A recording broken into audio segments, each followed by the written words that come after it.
Ассаламалейкум. Мына дінден ештеңе сезбеген надан дүмше молда Нұрлан деген елдің бәрін адастырып бітірді.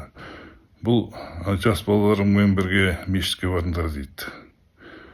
Мешітке баланы апаруға болмайды ешқашанда. Өйткені ол баланың аты бала, ертең ол жүгіріп кетеді.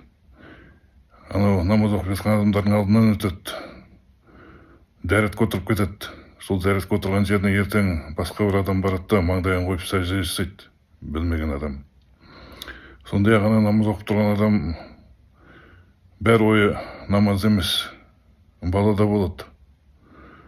Сондықтан намаз бұзылады. Ол өзінің ғана намазы бұзылмайды. Басқа тұрған адамдардың да намазын бұзуы мүмкін. Сондықтан да жас балаларды мешітке ешқашанда апаруға болмайды. Кейбіреу періште деп жатады, жоқ, періште емес бала. Баланың аты бала, адам ол. Періште екеуі екі түрлі. Сондықтан да күнә жасамаңдар, елдің намазын бұзбаңдар. Баламен мешітке барса бола ма? Баламен барған сауап болады мешітке.